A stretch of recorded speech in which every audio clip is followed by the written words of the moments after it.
So there's no war going on. But we knew that. We knew that right away. You can't say that to people though, because people are so desperate for a new virtue signal. Now that their masters have decided that we're moving on from this COVID thing, that if you say there's no war happening, they'll lose their fucking minds. Because they have to transfer that energy somewhere else. They have to transfer that outrage somewhere else. And of course, again, if you say anything against the war, you're absolutely supporting Trump. Again, I don't know how you support him. Like, do people send him money? Is there some kind of thing? I don't know, but I don't understand this whole concept of Trump support. Like, what are you talking about? The guy he's not even the president anymore. But a lot of this shit has just warped people's brains, and they don't function normally anymore. So I'll link it below, but there was a guy from the UK that just went there to Kiev and filmed his whole trip there on the train and all this other stuff. And yeah, there's nothing going on there. There is no war happening. I mean, it's not. He was there, he's walking around the town. It looks like a movie set there. Like they have cars set aside, burned out cars. And they have cones and they have props and they have, like, so when you show up there, all the media, well, you see it. Just watch the video. I don't have to explain it to you. It's fucking crazy. Yeah, it's a movie set. And once you get out of the immediate area from where you arrive in the city, there's nothing happening. Trains are all running on time. He says in the video, like, it looks like almost like they're under a lockdown of some kind. He said because a lot of stores are closed. But he said it's just life as usual. There's no fighting going on. There's no distant sounds of fighting. There's no jets in the air. There is no war. There's no war happening. And yeah, like I said, a lot of us kind of sussed that out pretty soon, because I mean, back when there was stuff happening in Afghanistan and in the Middle East in general, you couldn't stop a soldier from getting out a video. I mean, they're filming all kinds of stuff. I mean, the Arabs would put this stuff out even if they lost. The Arabs. Whatever. You know what I'm talking about. Yeah, it's not happening at all. And but like I said, since they got rid of the thing, this has become the new thing. I wonder if by saying this now, I'll be flagged for war misinformation. That it could be, because it seems like all the protocols and structure of how the other thing worked has been moved over to the war thing. I can still say war, but I can't even mention the other thing. But everything that was put in place by the other thing has now been grafted onto this phony war thing. And you know, it's because of the other thing, the reason we're doing fake war. And the thing is, right, countries aren't separate from each other. That's a load of bullshit.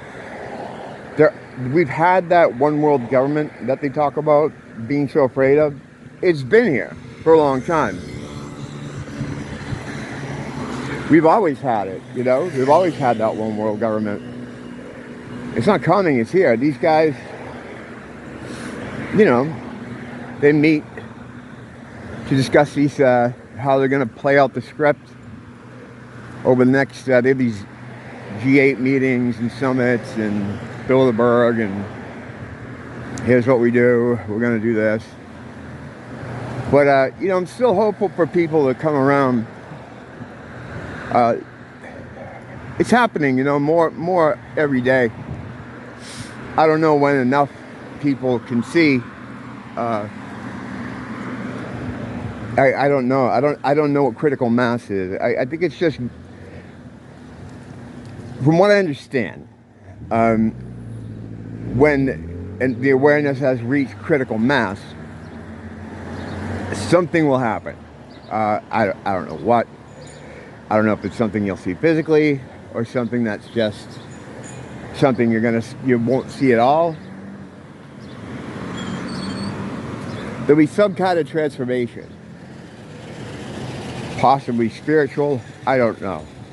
That's just from what I understand and what I hear and what I've come to understand. I think that's the best way to put it. Almost everything I talk about here too could be couched with with that disclaimer, but I just don't do it because I don't care. I'm not worried about if people. You either get this kind of information and it resonates with you, or it doesn't. And you know, my days of trying to convince people I'm right ended a long time ago. So you're kind of stuck on the sidewalk here because people pick up the whole thing and stop, and they start now.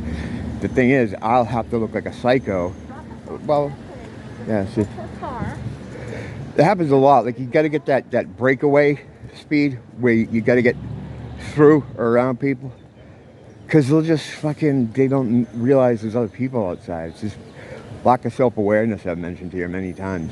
You'll get and, you know, granted, a lot of the sidewalks are tiny, but, you know, there's bigger ones, but all it takes is one person to be doing the Tokyo Drift.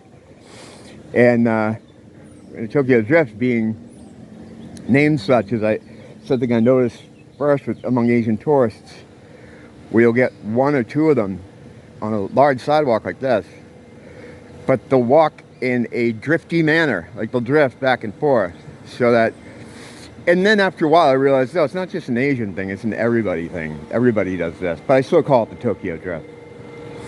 And I think what it is people do the same thing in cars here. Like, when you're around someone that's in a car, and you're not on I was going to say the safety of a sidewalk, but they just drive on the sidewalk here all the fucking time anyway. Unless you're behind something, you know, you could get run over. Because no one moves in any direction. They just kind of go real slow. Like, they want to keep all their options open. And hopefully they don't see you, because if they see you, then they got to slow down and stare at you. It's like, well, I'm just standing here because you're driving slow, and I'm waiting for you to go so I can cross the street. But instead, now you're going to stare at me with that child stare. You know what I mean? With the mouth completely open. Just, who are you? I'm the guy that's fucking trying to get across the street, but I can't because I'm waiting for you to pass. But instead of passing, you're just sitting there. Yeah, I could rant about that old man boomer shit all day long with people. People drive me fucking insane. But, yeah, so there's no war. There's no war happening. And I think as of right now, I think we're still allowed to say that. I wouldn't be surprised if there comes a day soon where it's labeled misinformation and we won't be able to talk about it. But yeah, there's nothing happening in that city. In Kiev, there were all these fucking retarded memes about how different marginalized groups of people had become superheroes, and they were killing Russians and stuff. And it's just, I mean, you knew that stuff was bullshit anyway. Like, there's a female tank squadron. What? So it's like, you've seen the memes. Maybe I'll put some up here so you can see what's going on. You know, basically, it was what would be considered in society, by society, not by me. If anything, a lot of these groups are deified, not marginalized. But as marginalized groups, disaffected minority groups that we have to coddle like a little puppy and put in a purse so they're safe. They were all the stars of the action going on there. The Ghost of Kiev, like all these made up people that were supposedly owning the Trump supporting Russians. But it was all bullshit. I mean, most people with a fucking active mind knew that was bullshit. But the whole thing is complete bullshit. And even if you know that, when you watch that video of the guy going there, it creates some strange feelings.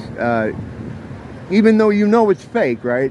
When you see him there pointing out that there's nothing happening, there's no war happening at all, and you see it and you're watching it, it makes you like angry and kind of I don't know, it's a mix of things to watch that happen, you know, in real time. I'll definitely link it below. You should check it out. Don't blame the teacher, blame the school.